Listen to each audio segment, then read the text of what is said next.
I thank you, Mr. Chairman, and like others, before I begin my questioning, I'd like to take a moment to thank our esteemed Chairman Patrick McHenry for his years of leadership, not just on this committee, but in Congress. And Mr. Chairman, since I first arrived in Congress, you have been a great friend and a mentor to me.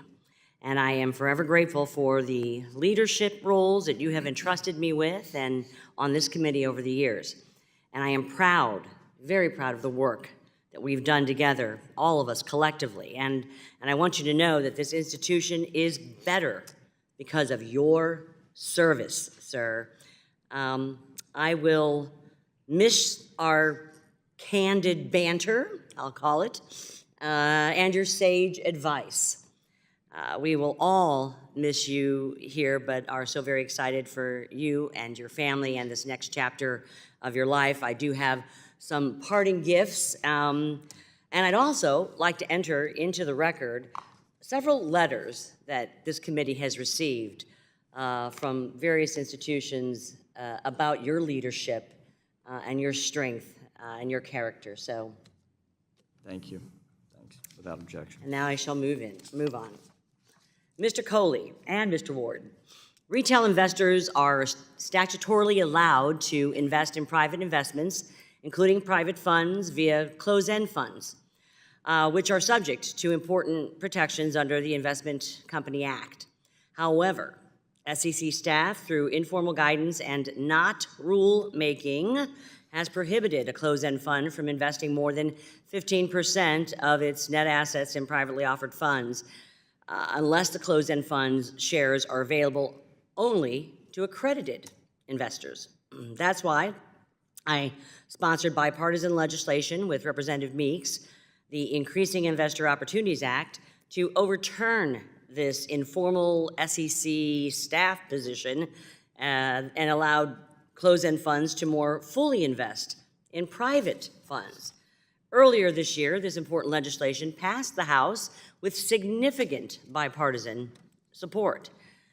Do you both agree that if enacted, this legislation would benefit not only retail investors, but also the startups and the small businesses working to innovate and contribute to our economy?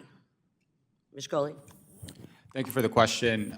Yes, I wholeheartedly believe it would actually increase the amount of capital that eventually makes its way to startups, especially at the earlier stages. And we definitely are fully supportive of more formal rulemaking around this topic. Mr. Ward? Yes, ma'am. We support you in the bill, and we're very excited that you're proposing it. Thank you for doing that. Well, let's hope it gets some traction here soon. Mr. Coley, to become an angel investor, you typically need to meet the standards of being an accredited investor again. Current accredited investors' requirements unfairly restrict access to the private markets to only wealthy investors. This Congress, the House, passed multiple bills originating in my subcommittee of capital markets that would expand the accredited investor definition, thereby increasing the pool of investors for small and emerging companies. Can you explain how these bills would promote innovation?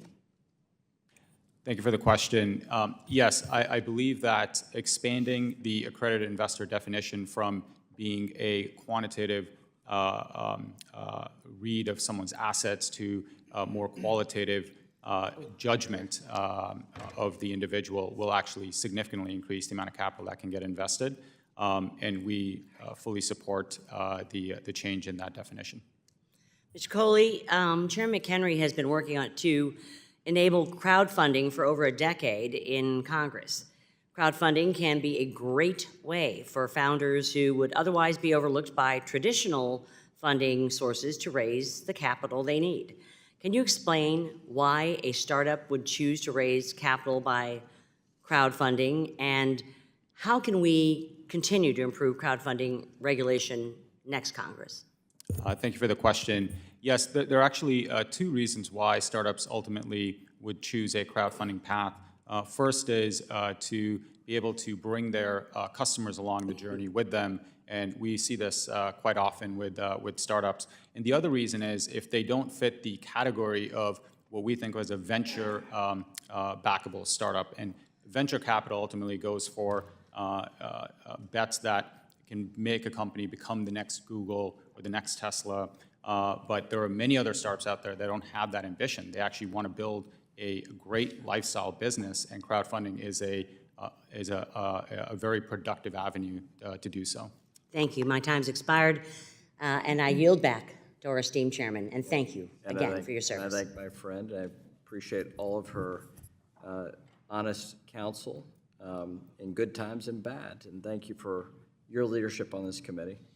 That gavel fits nicely in your hand, I know, and you have designs on others, so